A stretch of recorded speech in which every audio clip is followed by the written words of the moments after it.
Good morning, all my dear students. Now, I am just setting this lecture as you to understand the sums related to circle lesson. And after this video, I'll send one more link of a video where you will see the concept of the circle lesson. That video is fully animated and you will able to understand it very easily. But I'll just recommend you that video is the lecture of 10th standard, so don't watch the video more than 5 minutes because that video might be of 15 or 20 minutes. I don't know exact timing, but first 5 minutes or first 4 minutes it is clearing the concept of circle lesson. So go with that and you will understand each and everything. Okay एक बार फिर से समझा देता हूँ मैं आप लोगों को कि इस वीडियो के बाद मैं एक और लिंक भेजूंगा जिसमें सर्कल लेसन के कंसेप्ट पूरी तरह से आपका क्लियर हो जाएगा. वो वीडियो एनिमेटेड है और बहुत अच्छे से समझाया हुआ है. एंड उस वीडियो में आपको पूरा वीडियो नहीं देखना है क्योंकि वो 10th स्टैंडर्ड का वीडियो है, लेकिन उसका कंसेप्ट जो है सर्कल लेसन का है तो कंसेप्ट तो सेम ही है. इसलिए स्टार्टिंग का 5 मिनट्स आप उसमें देखोगे तो आपको पूरा अच्छे से समझ में आ जाएगा. Okay, so let's start with 17.1. Okay ना.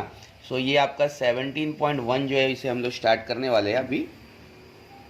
Now what is the question? First you have to understand, in a circle with centre P, chord AB is drawn of length 13 centimeter. Segment PQ perpendicular, वो जो उल्टा T दिख रहा है आपको, everyone should open the textbook so that you can understand what I am reading. I am reading the question number 1 of practice set 17.1. Okay, now that उल्टा T जो दिख रहा है it's known as perpendicular to chord A B. So ऐसा लिखा है कि segment P Q perpendicular to chord A B, then find the length Q B. अभी यहाँ पे ध्यान दो स्टूडेंट, एक सर्कल है, ठीक है. तो जैसे कि बोल रहा है ये वो जो वीडियो है ना मैं आपको सेंड करूँगा, वो आप देखने के बाद आपको कंसेप्ट और अच्छे से समझ में आएगा. ना सर्कल में अगर कोई भी ऐसा सेगमेंट हो जो सर्कल के दो पार्ट को टच कर रहा है बट वो मिडल से नहीं पास हुआ है तो उसको कॉर्ड बोलते हैं. So I repeat one more time that if in the circle any segment touching the circle on the 2 point or a 2, I will not say side, it is touching 2 point of the circle, then it is called a chord if it is not passing through the center of the circle. Okay, and हमेशा क्या बोलता है, ये जो chord है ना, ये अगर chord को नाम दिया ए बी, ठीक है, अगर ये chord ए बी नाम दिया, देखो आपको उधर लिखा है chord A be drawn the length 13 centimetre, तो ये 13 सेंटीमीटर का. और लेंथ पी क्यू जो है ना, मतलब ये सेंटर से अगर कोई कॉर्ड को टच करता है तो हमेशा परपेंडिकुलर बाइसेक्टर होगा. अब पहले समझो कि परपेंडिकुलर बाइसेक्टर का मतलब क्या है. What is the meaning of perpendicular bisector? Perpendicular means it will be 90 degree, that for sure, वो तो पक्का है ही. एंड बाइसेक्टर मतलब ये जो सेगमेंट 13 सेंटीमीटर का ना, इसको आधा आधा बांट देगा.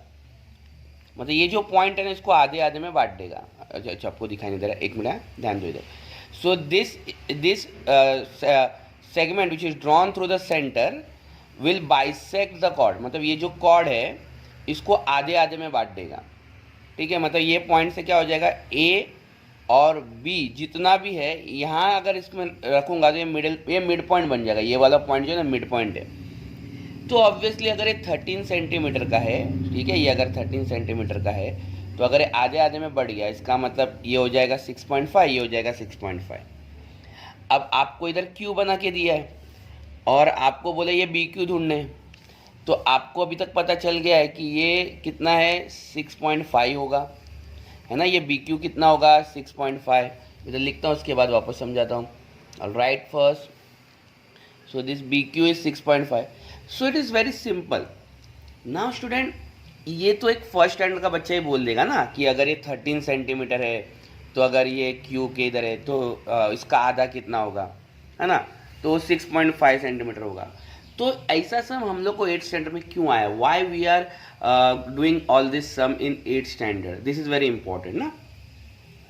Now this is the thing where we are learning geometry. Now what is geometry?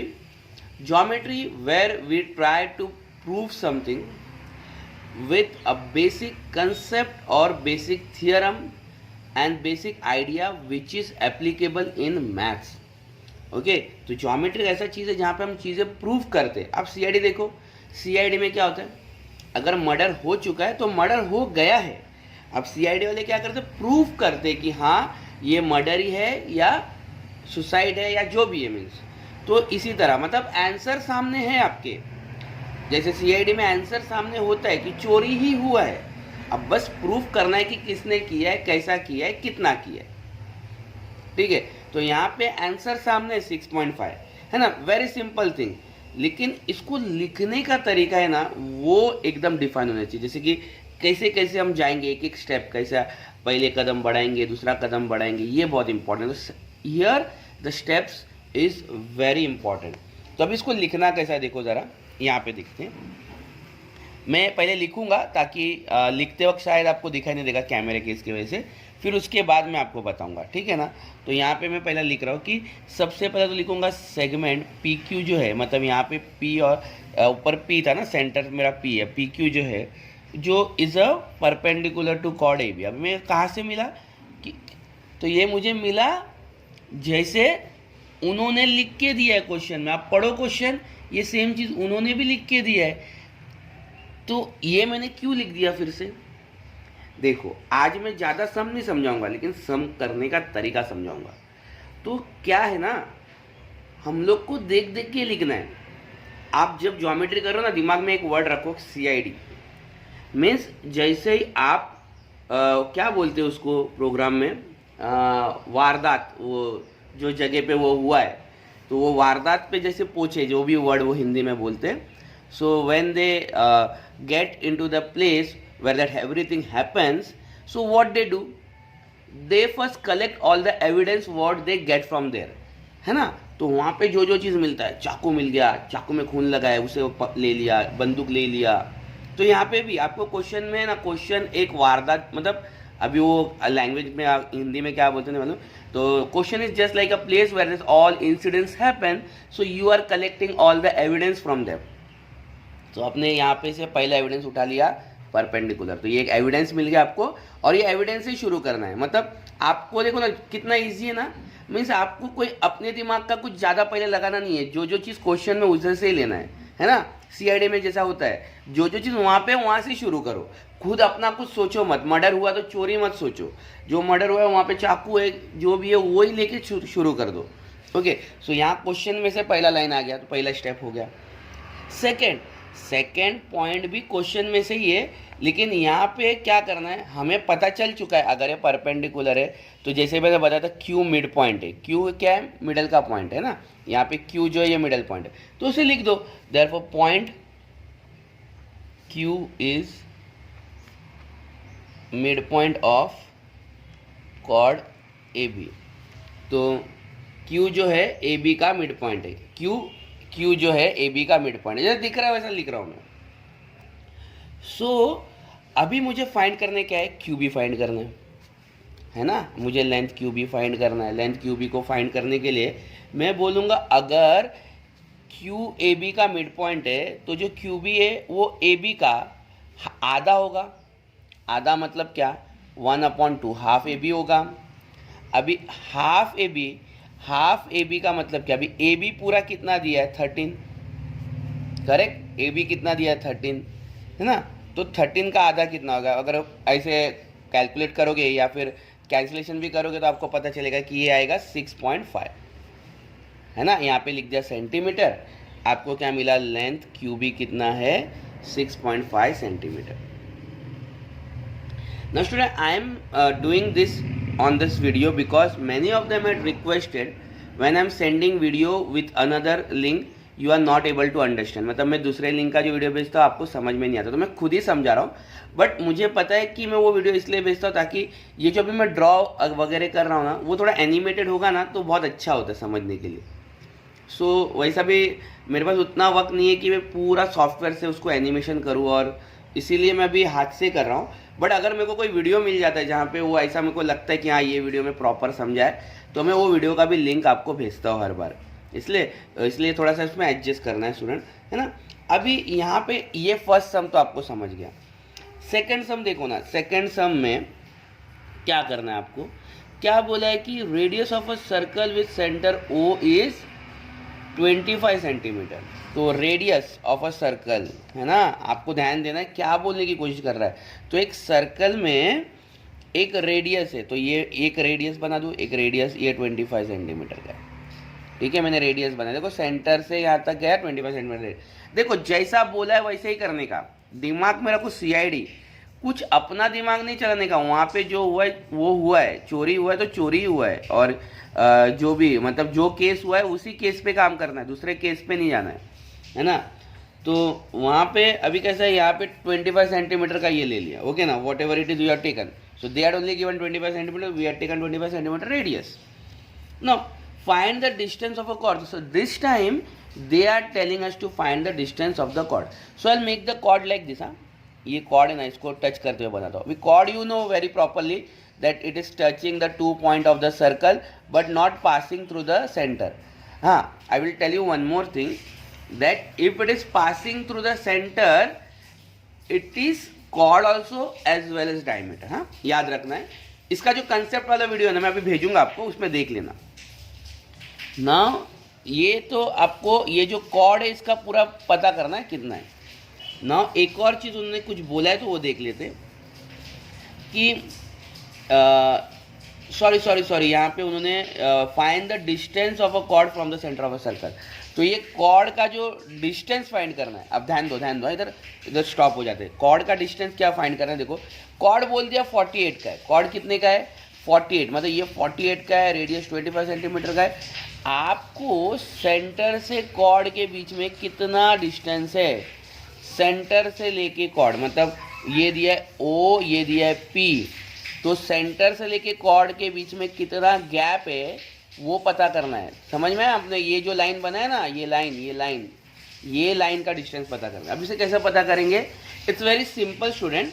देखो यहाँ पे कंफ्यूज नहीं होना है। ज़्यादातर सर्कल में क्या होता है, हम ट्रायंगल के अंदर काम करते हैं। तो यहाँ पे आपको एक ट्रायंगल बनता हुआ दिखाई दे रहा है, एक ट्रायंगल बन गया, ये पूरा ट्रायंगल बन गया, ये ट्रायंगल, और ये परपेंडिकुलर है 90 डिग्री।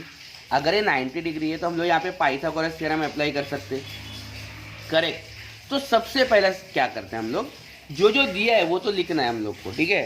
तो यहाँ पे जो चीज़ लिया है रेडियस, वो आप खुद लिखोगे, radius of a circle O is 25 centimetre, एक लाइन हो गया आपका लिख के।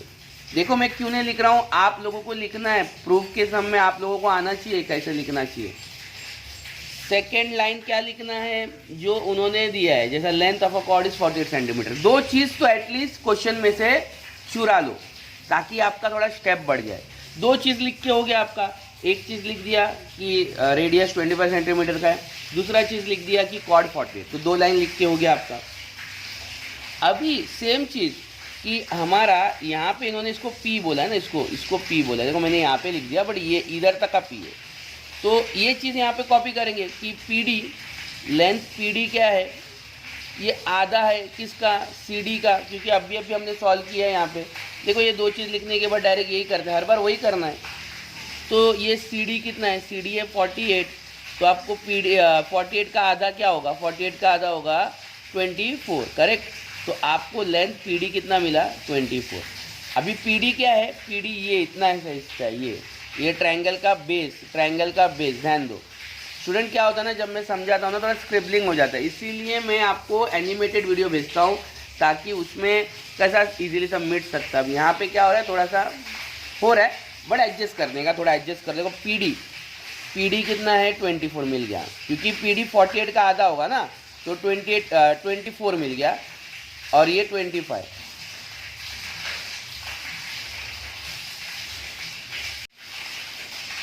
तो अभी हम लोग यहाँ पे क्या कर सकते हैं स्टूडेंट, ये 24 मिला ना, तो यहाँ पे हम लोग पाइथागोरस थ्योरम अप्लाई कर देंगे। व्हाट इज पाइथागोरस थ्योरम, आपको पता है कि हाइपोटेन्यूज 90 के सामने वाला हाइपोटेन्यूज मतलब OD का स्क्वायर इज इक्वल टू क्या रहेगा, OP का स्क्वायर प्लस PD का स्क्वायर। अब आपको OD का स्क्वायर पता है, वो है 25, है ना, इज इक्वल टू OP का स्क्वायर नहीं पता है, क्योंकि OP तो ढूंढना है, वही तो डिस्टेंस है, और ये कितना है 24 का स्क्वायर। तो यहाँ पे OP square is equal to ये 25 का स्क्वायर, मतलब क्या आएगा, अच्छा मैं ऐसा लिख देता हूँ 25 स्क्वायर, ये इस साइड आ गया तो माइनस, है ना, ये इस साइड गया और ये इस साइड है, तो इसको मैं माइनस में किया 24 स्क्वायर। 25 का स्क्वायर क्या आता है, yes student, 25 square is 625, correct. Okay, अभी यहाँ पे आपको ये 625 मिला, और देखो स्टूडेंट इसको आप वैरायटी ऑफ वे से सॉल्व कर सकते हो। देखो ये तो मैं, आप इसका 25 का स्क्वायर निकालो फिर माइनस करके भी कर सकते हो, इसका इजी तरीका भी है। देखो आपने ये भी सीखा है ना, A square minus B square is equal to, देखो ऐसा नंबर अगर नज़दीक नज़दीक का है तो आप ऐसे भी सॉल्व कर सकते हो कि 25 प्लस 24, 25 माइनस 24। क्यों ऐसा किया मैंने, क्योंकि A square minus B square is equal to A plus B, A minus B.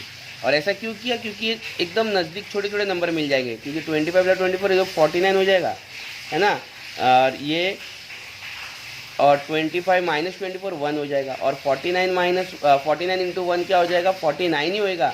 और 49 का स्क्वायर क्या होता है, मैं यहाँ ही कर देता हूँ पेज, तो OP क्या हो जाएगा 49 का स्क्वायर, 49 का स्क्वायर OP है, 49 का स्क्वायर OP है, तो 49 OP क्या हो जाएगा, रूट ऑफ 49 7, तो आपको यहाँ पे 7 मिल गया। ओके स्टूडेंट, अभी मैं थोड़ी देर में आपको एक लिंक भेजता हूँ, उसके बाद हम लोग इसको कंटिन्यू करेंगे। पहले लिंक चेक कर लो और नेक्स्ट लेक्चर में इसको कंटिन्यू करेंगे, ठीक है स्टूडेंट, लिंक चेक करना ताकि कंसेप्ट क्लियर हो जाए। Okay, bye bye student, bye bye bye.